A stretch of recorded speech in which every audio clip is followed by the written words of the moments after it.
Hello students, welcome to another lecture of pharmaceutical jurisprudence. In our last lecture, we discussed about the part 1 of Schedule M, and today we'll be studying about Schedule M only, but we'll be studying the further parts, right? So let's start. So now, as we discussed earlier in our first lecture of Schedule M, we learned that there are mainly two parts in Schedule M, part 1 and part 2, and part 1 is further subdivided, right? So today we'll be studying the first subpart, that is specific requirements for the manufacture of aseptic products or sterile products. So now, apart from the requirements which were laid in part 1, there are certain specific requirements for the manufacture of sterile products, right? Now, as we know, there are certain requirements, special requirements. Why? Because we know that sterile products are critical in nature and they are very sensitive, right? So certain special requirements are required for the manufacture of aseptic products. So the first requirement is related to the aseptic area, right? So the first thing is that the walls, floors and the ceilings, they should be impervious, they should be non-shedding, and they should be non-cracking, right? Impervious means it should not allow the movement of water, right? Then secondly, the wall should be flat in nature and without any ledges. Secondly, the ceilings, they should be solid and the joint should be completely sealed. There should not be space between the joints, because if there is space, then dust will accumulate in that space, right? So there should not be any space in between the joints. Then the doors and windows of the aseptic area should be made up of non-shedding material, preferably of aluminium, and wooden material should be avoided. Then doors should be such that they open towards the high pressure area. Why? Because when the door will open towards the high pressure area, it will automatically close, because the high pressure area will exert a pressure on it and the door will automatically close, right? So the door of aseptic area should open towards the high pressure area. Then change room with the entrance in the form of airlock should be provided. There should be proper airlocks between the change room. Then next, there should be proper airlocks between the change room and the entrance. Secondly, for communication between the aseptic area and between the non-aseptic area, there should be proper telephone or speaker phones. Then material transfer between the aseptic area and outside, it should be done through suitable airlocks. Then personal welfare rooms, for example, the restroom, tea room, canteen, washroom, they should all be outside the aseptic area. Nothing should be inside the aseptic area. Then if there is a requirement of animal housing, then that particular animal housing should be outside the aseptic area. Now this is basically the classification, the grades of different room. For example, grade A, grade B, grade C and grade D. There are 4 grades of area in the aseptic or sterile area. The first chart shows the maximum number of particulate matter that can be present per cubic meter. It should be equal to or more than the numbers given here. Then there are 2 divisions in the first chart. That the first one you can see at rest, and the second one in operation. So at rest means when there is no manufacturing or filling operation going on in that particular area, and in operation means when a manufacturing process is occurring in that particular area, right? In the second chart, you can see the types of operation that can be carried out in various grades for the aseptic preparations. Now coming to the air handling area, the air handling system for the sterile manufacturing area, it should be completely different from other areas, right? Then next, the critical areas like the aseptic filling area, they should have different air handling systems. Then the next is environmental monitoring. Now environmental monitoring is very important. There has to be a written procedure, written and verified procedure for the environmental monitoring parameters, right?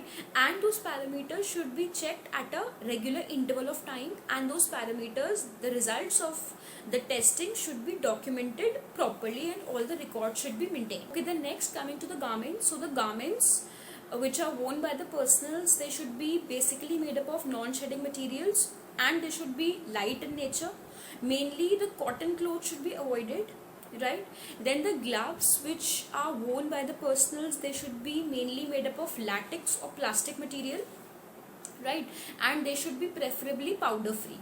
Then coming to the footwear should be made up of suitable plastic or rubber, and they should be, treated with a bactericide on a regular interval. Then safety goggles should be worn by the personals which have extensions, right, which have side extension.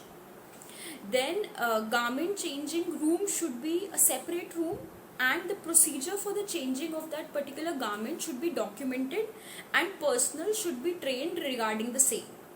Then few people should be given the responsibility of checking the garments at a regular interval of time. Now coming to the sanitation, different sanitizing agents should be used in rotation and in different concentrations. One single sanitizing agent should not be used for a longer period of time. Then the air particulate quality should be evaluated at a regular interval of time, and a proper record of the same should be maintained.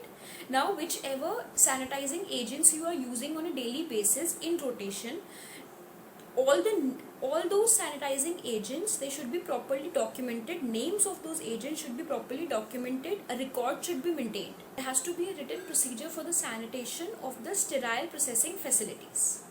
Now coming to the equipment, on procurement, installation qualification of each equipment is very important, and documentation of the same is also very important. Now qualification is basically a documented procedure in which a company has to undertake, stating that a particular equipment has been properly procured, it has been properly installed, it has been configured according to the standard, right?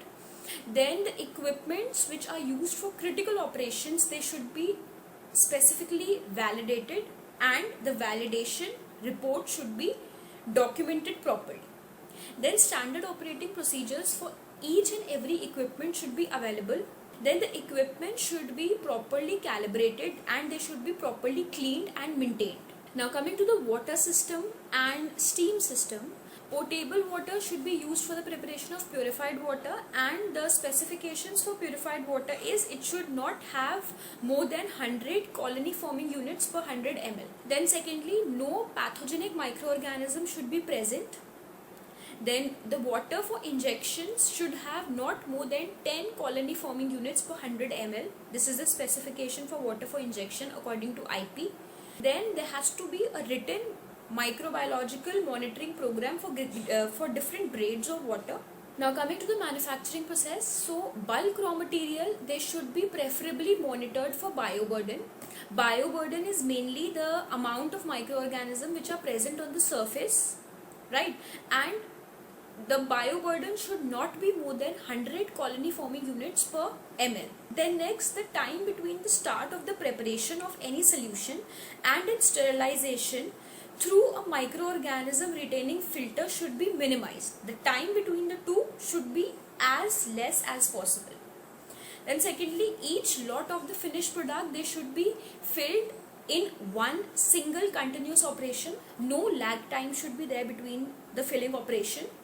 Then lastly, special care should be taken when you are filling products in powder form, so that during the transfer of that powder to the hopper, the environment is not contaminated. Now coming to the sterilization, all the sterilization procedures in a particular manufacturing unit, they should be properly validated and documented. Then there should be clear means of differentiating a sterilized product and a non-sterilized product. Then the record of sterilization should be maintained and available at all points of time.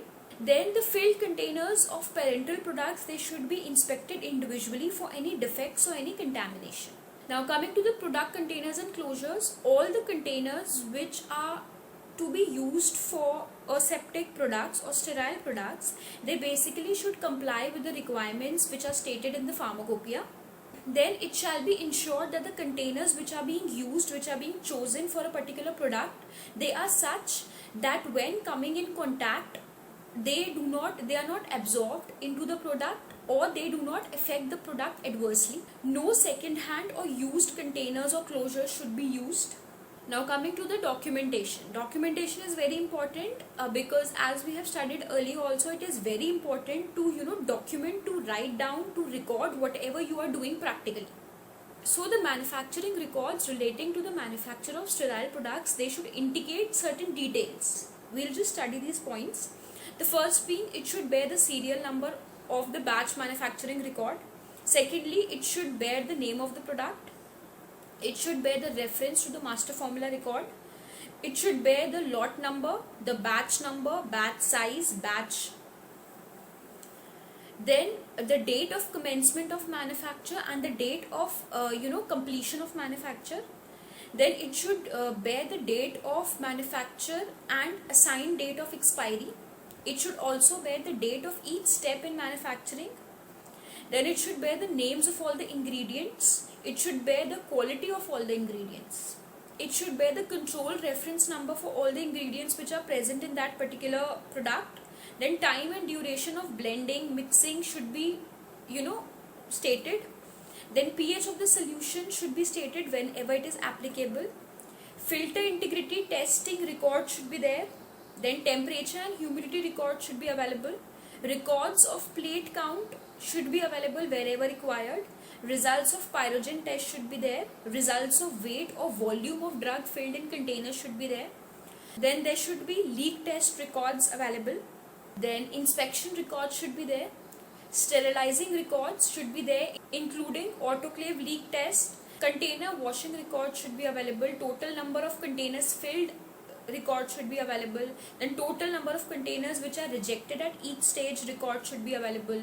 Then theoretical yield, permissible yield, actual yield and variation thereof should be available. The results of all these procedures should be available.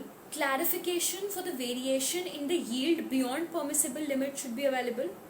Reference number of relevant analytical report should be available. Details of reprocessing, if the product is reprocessed, then details of that particular reprocessing should be available. Then name of all the operators carrying out different activities should be available.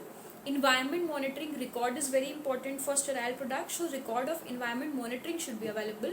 Then specimens of printed packaging material should be available. Records of destruction of rejected containers and printed packaging material should be available. Then signature of a competent technical staff which is responsible for the manufacture and testing of the entire procedure should be available. Thank you so much, dear students. This was all in today's lecture. Today we completed with the part 1A, and in the next lecture we'll be studying about the further subdivision. So if you have any queries, any doubt in today's lecture, you can always reach out to me, and thank you so much for giving your time.